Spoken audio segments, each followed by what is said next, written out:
I believe, if I am to believe Jesus, that God is suffering love.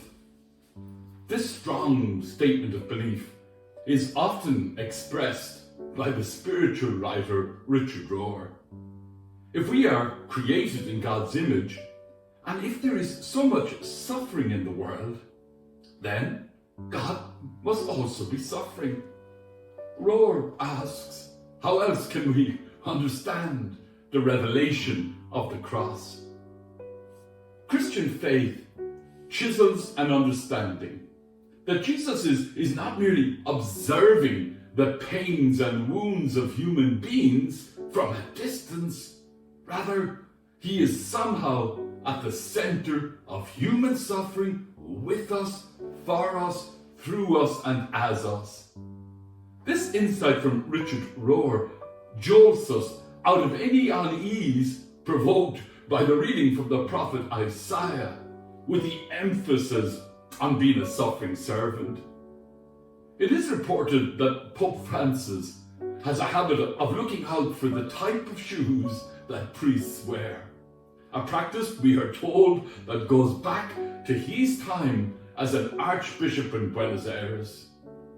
He always looked for dirty shoes, as they were assigned to him of a priest who was serving the people in poor places with lots of mud. This is what Pope Francis says about the theology of dirty shoes. We see then that the task of evangelization operates within the limits of language and circumstances. It constantly seeks to communicate more effectively the truth of the gospel in a specific context, without renouncing the truth, the goodness, and the lights which it can bring whenever perfection is not possible. A missionary heart is aware of these limits and makes itself weak with the weak, everything for everyone. It never closes itself off, never retreats into its own security, never opts for rigidity and defensiveness. It realizes that it has to grow in its own understanding of the gospel and in discerning the paths of the Spirit. And so it always does what good it can, even if in the process its shoes get soiled by the mud of the street.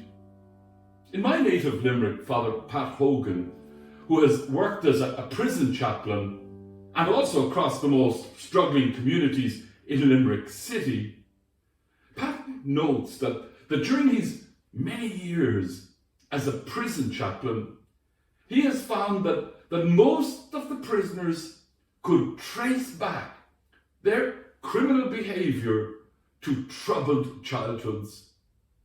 Father Pat notes that 4 communities in Limerick are the conveyor belt, delivering prisoners to Limerick Prison.